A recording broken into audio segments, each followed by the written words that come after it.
এটা আমার একটা পেজ, এই পেজে তুমি মানে পরের পৃষ্ঠাতে এখানে শেষ করলা, তাহলে তোমাকে কি করতে হবে, এখানে আবার ঘর নাম্বার শুরু করতে হবে, তাই না? তাহলে এটা একটা অড দেখাচ্ছে, খাতার প্রেজেন্টেশনটা সুন্দর হচ্ছে না।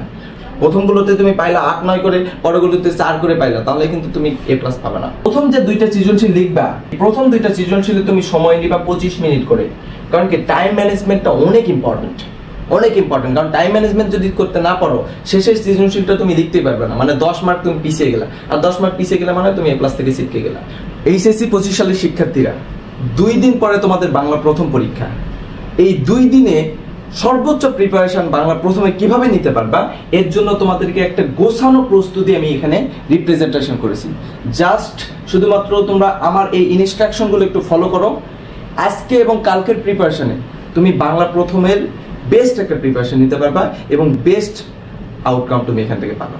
আমি ইনশিওর করতেছি, কারণ আমি এত সুন্দর করে তোমাদেরকে এখানে আমি পরীক্ষার টাইম ম্যানেজমেন্ট, কিভাবে তুমি পরীক্ষার টাইম ম্যানেজমেন্ট করবা, এটা আমি রিপ্রেজেন্ট করেছি। যে প্রত্যেকটা সৃজনশীল কিভাবে তুমি লিখবা, কত মিনিট করে তুমি সময় নিবা, প্রথম 2টা কিভাবে লিখবা, পরেরগুলো কিভাবে লিখবা, প্রথম 5টা লিখলে পরের 2টা পারলা না, এইটা সম্পর্কে তোমাকে আমি ধারণা দেব।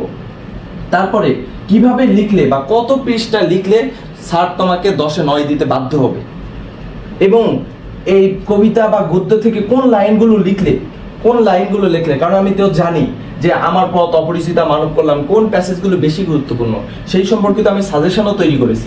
আমি সেই সাজেশন দেব, এবং কোন লাইনগুলো কবিতা থেকে গ এবং ঘতে তুমি কোন লাইনগুলো অ্যাড করলে স্যারেরা ইমপ্রেস হয়ে তোমাকে বেশি মার্ক দিবে, সেই সম্পর্কিত সাজেশন দেব। এবং প্রত্যেকটা বিভাগে তুমি কিভাবে উত্তর করবা, যেমন 11টি প্রশ্ন থাকবে, ক বিভাগ, খ বিভাগ, গ বিভাগ, ঘ বিভাগ, এই সম্পর্কিত ধারণা দিব।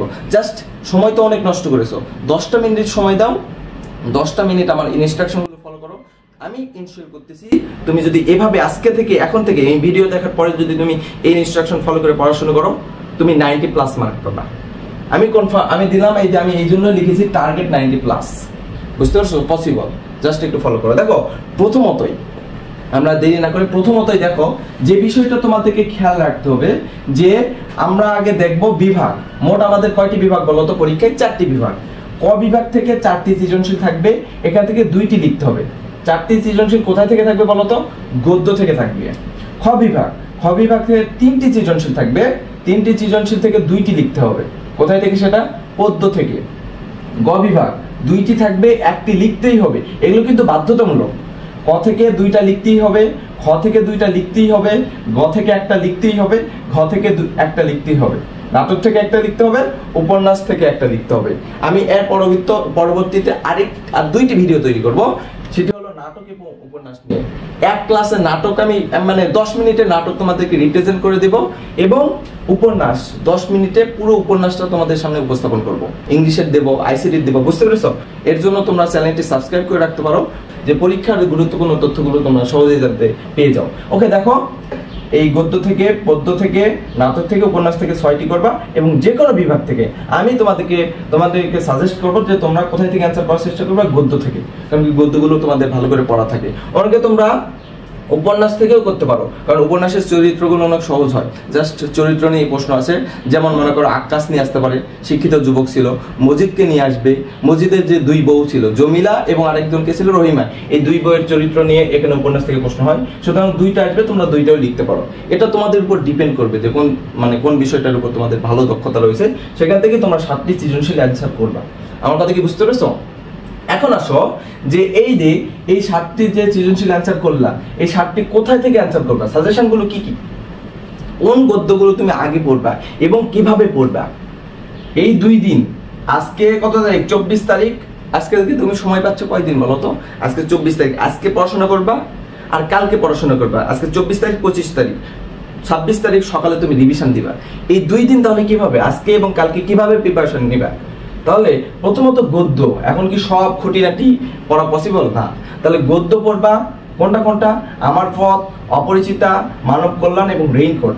এই 4টা গদ্য যদি তুমি কমপ্লিট করতে পারো, এক্সট্রা রয়েছে আরো 82, মাসি পিসি, ওই 2টা লেস ইম্পর্টেন্ট, বাট এই 2টা মোস্ট ইম্পর্টেন্ট। মানে এই 4টা গদ্য থেকে 4টা সৃজনশীল আসবে, এই 4টা থেকে 4টা সৃজনশীল তুমি পাবা, এতটুকু আমি ইনশিওর করতে পারি। বুঝতে পারছো? এক্সেপশনাল হতে পারে, 3টা তো কমন পাবাই মাস্ট, 4টা আসতে পারে ইনশাল্লাহ, বুঝতে পারছো? কারণ এগুলো আমি মানে বিগত সালগুলোতে তো সৃজনশীল দেখেছি, তার উপর ডিপেন্ড করে এই সাজেশনটা। আচ্ছা দেখো, তারপর পদ্য কোন কোন 4টা পড়বা? সোনার তরী পড়বা, 18 বছর বয়স পড়বা, তাহারই পরে মনে পড়বা, আর বিদ্রোহী পড়বা। এই 4টা। আরো এক্সট্রা 3টা রয়েছে, প্রতিদান, আমি কিংবদন্তির কথা বলছি, ফেব্রুয়ারি 1952। এগুলো লেস ইম্পর্টেন্ট, আগে তুমি এগুলো করবা। এই পদ্য এবং গদ্যগুলো এখন থেকেই পড়া শুরু করো। কিভাবে পড়বা ভাই? এখন কি আমি একবারে মানে প্রত্যেকটা লাইন হুবহু পড়বো? না, এখন প্রত্যেকটা লাইন হুবহু পড়ার সময় নয়। এখন পড়বা কি, এই 2 দিন পড়বা। প্রথমতই তুমি যেটা পড়বা সেটা হলো পাঠ পরিচিতি। কি পড়ার চেষ্টা করবো বলো তো? আজকে তোমার কাজ, আজকে প্রথম দিনের কাজ হলো এগুলো একটু তুমি রিভিশন দিবা। রিভিশন কিভাবে দিবা? পাঠ পরিস্থিতিগুলো পড়বা। পাঠ পরিস্থিতি মানে কি বলতো? পাঠ পরিস্থিতি মানে হলো সারমর্ম বা সারাংশ। পুরো প্যাসেজের সারমর্মটা এই পাঠ পরিস্থিতিতে দেওয়া থাকে, আর এইটাই তোমাকে সৃজনশীলে রিপ্রেজেন্ট করতে হয়। আমি তো তোমাদেরকে এই সৃজনশীল সম্পর্কেও ধারণা দিব যে কিভাবে খাতায় যদি তুমি রিপ্রেজেন্ট করো, লিখলে তুমি বেস্ট মার্ক পাবা, মানে 10-এ 9 পাবাই, বুঝছো? এটা আমি ধারণা দিব। গ খ কিভাবে লিখবা, কিন্তু তুমি আজকে কিভাবে প্রিপারেশন নিবে এটা আগে জানা দরকার। তাহলে প্রিপারেশন নিবে কিভাবে? তুমি পাঠ পরিস্থিতিগুলো পড়া শুরু করো। এই মনে করো আমার পথ শুরু করেছো পড়া, এই আমার পথের যে পাঠ পরিস্থিতিটা আছে ভালো করে অনুধাবন করো। এই পাঠ পরিস্থিতি দ্বারা আমার পথ গল্পে কি বোঝাতে চেয়েছে। কাজী নজরুল ইসলাম যে লিখছে আমার পথ দেখাবে আমার সত্য, এই কথাটা পাঠ পরিস্থিতিতে সুন্দরভাবে উপস্থাপন করা আছে। তুমি পড়া শুরু করো। পাঠ পরিস্থিতি পড়া হয়ে গেলে ওই প্যাসেজেরই আমার পথ প্যাসেজেরই কি করবা? 5 থেকে 6টা তুমি সৃজনশীল, তোমার যদি গাইড বই থাকে গাইড বই থেকে 5 থেকে 6টা সৃজনশীল তুমি কি করবা? সলভ করবা। 5 থেকে 6টা যদি পাঠ পরিচিতি পড়ার পরে যদি 5 থেকে 6টা সৃজনশীল সলভ করো, তোমার আমার পথ নিয়ে আর কোনো টেনশন থাকবে না। আজকেই তোমার প্রিপারেশন মনে করো এটা 1 ঘন্টার মধ্যে এটা কমপ্লিট হয়ে যাবে। 5 থেকে 6টা সৃজনশীল জাস্ট গ এবং ঘ গুলো ভালো করে দেখবা, অনুধাবন করবা যে কোন বিষয়ের সাথে মিল রয়েছে, কোন চরিত্রের সাথে সাদৃশ্য রয়েছে বা মিল বা অমিল, এগুলো একটু ভালো করে দেখবা।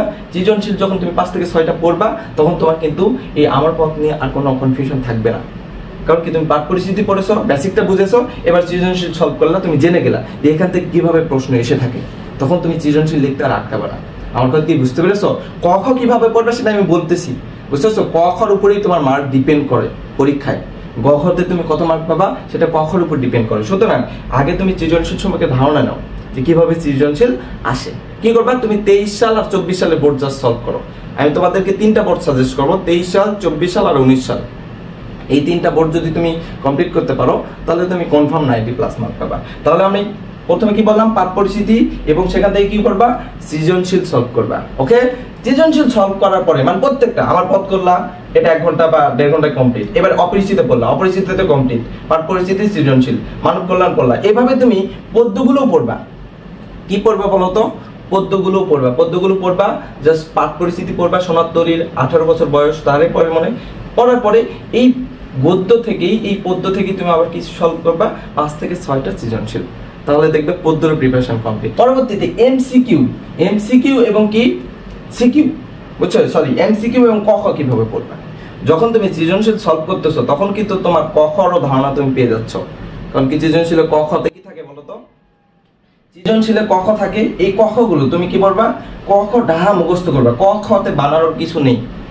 এই ক খর উপর তোমার মার্ক যেহেতু ডিপেন্ড করতেছে, সুতরাং তোমাকে ক খ গুলো মানে বিগত 3 সালের বোর্ড সলভ করতে হবে। যদি আমি বলি 24 সালের 10টা বোর্ড, 23 সালের 10টা বোর্ড, তাহলে 10 আর 10 কত হলো? 20টা ক খ তুমি সলভ করো। 20টা ক খ, আর 19 সালে 8টা নাও, তাহলে 28টা ক খ তুমি সলভ করো। তুমি দেখবে যে কনফার্ম এই ক খতে হুবহু 3-এ 3 পাচ্ছ।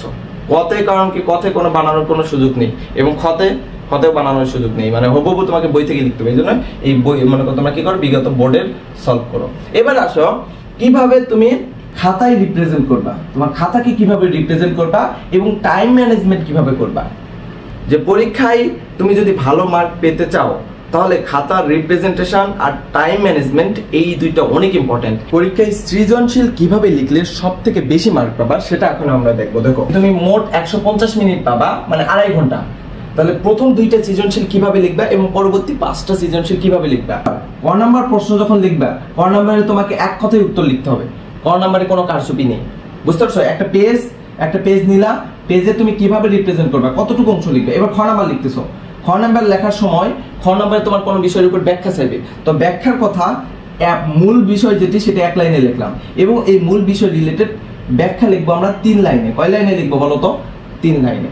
তাহলে এই খ নাম্বারটা কমপ্লিট। এবং এই ক এবং খ বানানোর কোনো সুযোগ নেই, কারণ কি ক খর উপরে গ এবং ঘর মার্ক ডিপেন্ড করে, এবং গ ঘর প্রথম লাইনের উপর। তাহলে আমি বলি প্রথম যে 2টা সৃজনশীল লিখবা, এই প্রথম 2টা সৃজনশীলে তুমি সময় নিবা 25 মিনিট করে, কারণ কি টাইম ম্যানেজমেন্টটা অনেক ইম্পর্টেন্ট, অনেক ইম্পর্টেন্ট। কারণ টাইম ম্যানেজমেন্ট যদি করতে না পারো, শেষের সৃজনশীলটা তুমি লিখতেই পারবে না, মানে 10 মার্ক তুমি পিছিয়ে গেলা, আর 10 মার্ক পিছিয়ে গেলে মানে তুমি A+ থেকে ছিটকে গেলা।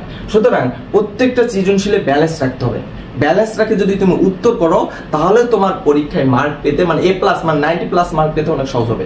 সুতরাং প্রথম 2টা সৃজনশীল তুমি 25 মিনিটের বেশি নিবাই না। প্রথম সৃজনশীলটা 25 মিনিটের মধ্যেই করবা, এবং দ্বিতীয় সৃজনশীলটাও তুমি কত মিনিটের মধ্যে করবা? 25 মিনিটের করবা। এবং তুমি চাইলে এগুলো গদ্য থেকে করতে পারো। কই থেকে করতে পারো? গদ্য থেকে। গদ্য যদি তোমার ভালো পড়া থাকে, গদ্য থেকে করতে পারো। বুঝতে পারছো? যেটা তুমি বেস্ট পারো, মানে দেখবা সৃজনশীল পড়া আগে দেখবা, প্রশ্ন 2 মিনিট দেখবা যে কোন সৃজনশীলটা বেস্ট পারতেছো, সেই 2টা সবার আগে করবা। আমার কথা বুঝতে পারছো? যেহেতু গদ্য থেকে তোমাকে কয়টা অ্যানসার করতে হবে? 2টা। পদ্য থেকে 2টা করতে হবে, তাহলে যেটা পারবে সেই 2টা সবার আগে করবা। তাহলে 50 মিনিট শেষ। হাতে থাকে কত মিনিট? হাতে থাকে এখন তোমার আর 100 মিনিট। 150 মিনিটের মধ্যে 50 মিনিট শেষ, 100 মিনিট। বাকি 5টা, মোট 7টা সৃজনশীলের মধ্যে 2টা শেষ, 50 মিনিট শেষ। এখন 100 মিনিট আছে 5টা সৃজনশীল। তুমি প্রত্যেকটা সৃজনশীলের জন্য 20 মিনিট করে পাবা। কয় মিনিট করে পাবা বলো তো? 20 মিনিট করে পাবা। সুতরাং যখন তুমি আনসার করবা, কথায় কোনো বর্ণনা দেওয়ার চেষ্টা করবে না, এক কথায় লেখার চেষ্টা করবে, উল্টা পাল্টা কোনো ভাওতাবাজি করবে না। ক নাম্বারে ভাওতাবাজি চলবে না, এক কথায় মার্ক। ওকে, এখানে কোনো খয়রাতি মার্কও নেই। সুতরাং ক নাম্বার যদি তুমি পারো, এই জন্য আমি বলছিলাম 23, 22 আর 19 সলভ করো, ক নাম্বার তুমি পারবা। খ নাম্বারে দাও, এখানে কোনো ভাওতাবাজি নেই। সুন্দর করে তোমাকে মূল কথা উপস্থাপন করতে হবে, 3 লাইনের বেশি লিখবে না। বুঝছো? বই থেকে তোমার যদি ভালো জ্ঞান থাকে 3 লাইন লিখলেই এনাফ। এবার গ নাম্বার আমরা কিভাবে লিখবো? পরবর্তী যে সৃজনশীল 20 মিনিট করে পাবো, এবারে গ নাম্বার গুলো কিভাবে লিখবো? দেখো, গ নাম্বার লেখার বেস্ট উপায় যেটা হলো, গ নাম্বার যখন আমরা পাবো খাতা, তো কতটুকু লিখবো? এটা একটা প্রশ্ন। কতটুকু লিখবো? 2 পৃষ্ঠা লিখবো না 3 পৃষ্ঠা লিখবো না 1 পৃষ্ঠা লিখবো? এটা একটা প্রশ্ন। তাহলে গ নাম্বার যখন পাবা, তখন আমি তোমাকে বলি পৃষ্ঠাটা বিষয় হলো তোমার খাতার রিপ্রেজেন্টেশনের উপর ডিপেন্ড করবে। তুমি একটা পৃষ্ঠা পাইলা, এই একটা পৃষ্ঠা লিখবা, পরের পেজে যাবা, পরের পেজে যে তার অর্ধেক লিখবে, এতটুকু লিখবা। আমার কথা কি বুঝতে পেরেছো? এতটুকু পর্যন্ত আমরা যাবো, মানে 1.5 পৃষ্ঠা। কত পৃষ্ঠা যাবো? 1.5 পৃষ্ঠা। যাতে তুমি মনে করো যে 1 পৃষ্ঠা লিখলা, লেখার পরে এটা মনে করো একটা পেজ, এই পেজের তুমি মনে পরের পৃষ্ঠাতে এখানে শেষ করলা, তাহলে তোমাকে কি করতে হবে? এখানে আবার ঘ নাম্বার শুরু করতে হবে, তাই না? তাহলে এটা একটা অড দেখাচ্ছে, খাতার প্রেজেন্টেশনটা সুন্দর হচ্ছে না। সুতরাং তুমি কি করবা? গ নাম্বার তুমি 1.5 পৃষ্ঠা লিখবা। 1.5 পৃষ্ঠা লিখলে এই জায়গাতে তুমি মনে করো জায়গা শর্ট, এখানে আর শুরু করবে না, পরের পেজ আবার একটা নতুন পৃষ্ঠায় চলে যাবা। কারণ কি, খাতার টাকাগুলো কিন্তু তোমরা নিজেই দিয়েছো, তোমাদের নিজের টাকার কেনা খাতা, এখানে কৃপণতা করে কোনো লাভ নেই। সুতরাং তুমি গ নাম্বার তুমি কি করলা? এবারে তুমি গ নাম্বার কিভাবে লিখবা? গ নাম্বারে এখন যদি তোমার মনে করো গ নাম্বারের প্রশ্ন চাই, লাইক মনে করো তোমার লাল সালু উপন্যাস থেকে প্রশ্ন পড়েছে। লাল সালু উপন্যাসে কি বলেছে? যে রহিম সাহেব একজন গ্রামের প্রতাপশালী ব্যক্তি, উদ্দীপকে এরকম লেখা আছে, প্রতাপশালী ব্যক্তি, সে গ্রামের সকল ডিসিশন নিয়ে থাকে এবং মনে করো যে সবাই তারই দ্বারস্থ হয়। এবারে গ নাম্বারে বলছে উদ্দীপকের রহিম সাহেবের সাথে লাল সালু উপন্যাসের কোন চরিত্রের মিল রয়েছে ব্যাখ্যা করো। তাহলে তুমি এখন কি গ নাম্বারে বলবা যে উদ্দীপকের রহিম সাহেবের চরিত্রটি খুবই গুরুত্বপূর্ণ, এটি ছাড়া উপন্যাসই হয় নাই, এরকম করে লিখবা? এরকম করে লিখলে =0। অনেকেই তাই করে। তোমাকে চরিত্রের নাম জানতে হবে। তাহলে ওই যে গ্রামের ডিসিশন কে নিয়ে থাকতো বলো তো? গ্রামের মাতব্বর কি ছিল? খালেক ব্যাপারী। তার মানে এই খালেক ব্যাপারীর কথা তোমাকে এক কথায় লিখতে হবে যে উদ্দীপকের লাল সালু উপন্যাসের, না, উদ্দীপকের রহিম সাহেবের চরিত্রের সাথে লাল সালু উপন্যাসের খালেক ব্যাপারীর সাথে মিল রয়েছে। এক কথাই দেখলাম, এতটুকু দেখে স্যার ইমপ্রেস হয়ে যাবে, তোমাকে মার্ক দিয়ে দিবে। এবার পরবর্তীতে কি করবা? উপন্যাস থেকে এটা এক প্যারা করলা, এক প্যারা 2 লাইনে লিখলা, এরপর আরেকটু স্পেস দিয়ে তুমি আবার শুরু করলা। এবারে তুমি উপন্যাস থেকে বর্ণনা করলা, খালেক ব্যাপারীর চরিত্র ব্যাখ্যা করলা। আমার কথা কি বুঝতে পারছো?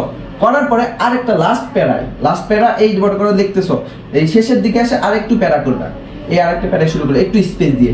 এবারে তুমি উদ্দীপকের ওই রহিম সাহেবের চরিত্রের সাথে খালেক ব্যাপারী রিলেট করার চেষ্টা করো। করার পরে পরবর্তী পেজ পর্যন্ত যাবা, যে কোন পর্যন্ত লিখবে? অর্ধেক পর্যন্ত লিখবা, লিখে শেষ করবা। এটাতে তুমি তখন এভাবে যদি দেখো 3-এ 3 পেয়ে যাও কনফার্ম। এবার ঘ নাম্বার যখন তুমি লিখবা, দেখো কিভাবে লিখবা? তুমি ঘ নাম্বারে লিখতেছো যে উদ্দীপকের এই বিষয়টা নিয়ে তুমি বর্ণনা করতেছো। ঘ নাম্বারে তাহলে কত পৃষ্ঠা লিখবা? নতুন একটা পৃষ্ঠায় শুরু করলা, শুরু করার পরে এই 2 লাইন করলা, করার পর আরেকটা প্যারা করবে, এটা লিখলা, এবং পরের পৃষ্ঠায় যে একবারে শেষের, বুঝছো, মানে 100%-এর মধ্যে 75% লিখবা। এই পর্যন্ত পেজ মনে করে শেষ হয়েছে, এই জায়গা পর্যন্ত লিখবা। অর্ধেকের একটু বেশি 2 পৃষ্ঠায় যাওয়ার প্রয়োজন নেই, বা 2 পৃষ্ঠার বেশি যাওয়ার প্রয়োজন নেই। খাতা এতটুকু করেই ম্যানেজমেন্ট করবা, তাহলে দেখবা যে তুমি 20 মিনিটের মধ্যেই কমপ্লিট করতে পারতেছো। কিন্তু যদি তুমি এর থেকে বেশি যাওয়ার চেষ্টা করো, তখন তোমার 20 মিনিট করে ম্যানেজমেন্ট হবে না। তোমার কি হবে, পরবর্তীতে শেষ 2টা সৃজনশীল ওটা তার ব্যালেন্স রাখতে পারবে না। তখন দেখবে যে 1 পৃষ্ঠাও হচ্ছে না, বা খাতায় লেখা এলোমেলো হয়ে যাচ্ছে। শেষ পর্যন্ত যে কি হবে, সেটাতে তুমি 4 বা 5 মার্ক পাবা। এই জন্য তোমাকে ব্যালেন্স ওয়েতে আগাতে হবে, যাতে শেষের সৃজনশীলগুলোতে তুমি 8 বা 9 মার্ক পাও। প্রথমগুলোতে তুমি পাইলা 8-9 করে, পরেরগুলোতে 4 করে পাইলা, তাহলে কিন্তু তুমি A+ পাবে না। সুতরাং সবগুলো সৃজনশীল ব্যালেন্স করে লেখার চেষ্টা করবা, যাতে তুমি কমপ্লিট করতে পারো সুন্দর করে। এখন বলি, গ এবং ঘতে তুমি কি করবা, নতুন থেকে মানে কবিতা থেকে বা গদ্য থেকে বা উপন্যাস থেকে তুই একটা লাইন কোট করার চেষ্টা করবা। লাইক মনে করো যদি আমার পথ নিয়ে আসে, ঘ নাম্বারে মানে আমার পথ নিয়ে আসছে, বা অন্য কোনো ইয়ে থেকে আসছে, তাহলে আমার পথ নিয়ে তুমি লিখতেছো, লিখতে মাঝখানে তুমি এই মানে মাঝখানের যে মানে উদ্দীপকের যে মূল কথা তুমি লিখলা। লেখার পরে মিল সাদৃশ্য অদৃশ্য লিখলা। লেখার পরে তুমি যে মাঝখানে যে প্যারাটা লিখতেছো, এই প্যারাতে তুমি লিখবা যে আমরা এই গদ্য থেকে বা এই পদ্য থেকে এমন একটি লাইন পাই যেটি কি রয়েছে, এর সাথে মিল রয়েছে। তুমি কি করলা, যেমন আমার পথ থেকে তুমি কি লিখতে পারবো, কাজী নজরুল ইসলাম কি বলেছে, আমার পথ দেখাবে আমার সত্য। তাহলে এটা লিখলা, আমার পথ দেখাবে আমার সত্য। এটা আমরা মানে কি প্যাসেজ থেকে পেয়ে থাকি। এইভাবে যদি তুমি লাইন একটা মানে কবিতা থেকে বা পদ্য থেকে প্রত্যেকটা সৃজনশীল এভাবে কোট করে দিতে পারো, বা তুমি কবিতা থেকে নিলা তাহারে পরে মনে থেকে তুমি লিখলা যে কবির যে স্নিগ্ধতা, কবি তুমি কেন আনবো না, এই কথাগুলো তুমি লিখলে, যে একটা লাইন কোট করে দিলা, তাহলে তোমাকে সৃজনশীলে শিক্ষক মানে ইমপ্রেস অটোমেটিক্যালি হবে। কারণ কি প্রত্যেকটা লাইন কি পড়ার সুযোগ আছে ছাত্রদের। আমরা যখন খাতা কাটি 20-30টা আমাদের কোচিং এর বা 40টা খাতা কাটে, তখনই মাঝে মাঝে আমাদের বিরক্ত এসে যায়, তাই না? আর স্যারেরা খাতা কাটে কয়টা, 1টা 2টা নয়, 100টা 200টা নয়, হাজার খাতা কাটে, 500 1000 2000 খাতা কাটে। তখনই প্রত্যেকটা সবার মানে লাইন টু লাইন পড়া সম্ভব না। তোমাকে প্রথম লাইনের উপর মার্ক দেওয়া হয় এবং ভিতরে অল্প একটু দেখা হয়, অল্প একটু দেখলেই বোঝা যায় যে তুমি এই লাইনগুলো পড়েছো না পড়োনি। আমার কথা কি বুঝতে পারছো? এবং যে সব থেকে ভালো করতে হবে, ভালো করার ক্ষেত্রে দেখো MCQ তোমাকে চেষ্টা করতে হবে 30-এর মধ্যে কত পাওয়ার, 27 পাওয়ার। ক নাম্বারে 7 পাইতে হবে, এবং খ নাম্বারে 14-এর মধ্যে তুমি যেন 12 পাও। এইভাবে খ নাম্বারগুলো করতে থাকো। আমি তোমাদেরকে তো বললামই যে কি করো, 5 থেকে 6টা সৃজনশীল সলভ করো। আর MCQ এর ক্ষেত্রে তোমাকে কি বললাম, যে বোর্ড কোশ্চেন গুলো বেশি সলভ করো এবং প্র্যাকটিস করতে থাকো। এবং ক এবং খ 23 সাল 24 সাল এবং 19 সাল সলভ করো, ক কমন পাবা। এবং পরীক্ষার আগে মানে পরীক্ষার দিন সকালে এগুলো কি করবা, ওভারঅল রিভিশন দিবা। রিভিশন দিলে দেখবা গ এবং ঘতেও তোমার কি হচ্ছে, গ এবং ঘতে কয়টা, গতে রাখো, গতে তোমার কয়টা সৃজনশীল, 7টা, তাহলে 3 7 21, 21-এর মধ্যে তুমি অটোমেটিক্যালি 20 পেয়ে যাবা। আর যদি ঘতে কত 4 মার্ক করে, তাহলে 4 7 28, 28-এর মধ্যে যদি তুমি 25 পাও, যোগ করো MCQ 27, কতে 7 7, 14-তে খতে 12, এবং যদি তুমি গতে 21-এর মধ্যে 20 পাও, যদি এভাবে কোড করে লেখো 20 পাবা। এবং যদি ঘতে যদি তুমি 28-এর মধ্যে 25 পাও, দেখবে যোগ করো 91 হয়ে যায়। এবং তোমাদের যদি কোনো কনফিউশন থাকে তাহলে কমেন্টসে জানাও, আমি সেগুলো উত্তর দেওয়ার চেষ্টা করব ইনশাআল্লাহ। আমি নাটক এবং উপন্যাস সম্পর্কে বেস্ট একটা ভিডিও তৈরি করতেছি, তোমরা কালকেই পেয়ে যাবা। এবং আরো একটা কথা, যে পরবর্তী ইংলিশ ICT প্রত্যেকটা সাবজেক্টের আগে যেই দিন তোমার পরীক্ষা হবে সেই দিন রাতেই তুমি পেয়ে যাবে ইনশাআল্লাহ। তোমরা এই জন্য আমার চ্যানেল সাবস্ক্রাইব করে রাখো। সুতরাং দেখা হচ্ছে পরবর্তী ভিডিওতে। তোমাদের জন্য শুভকামনা।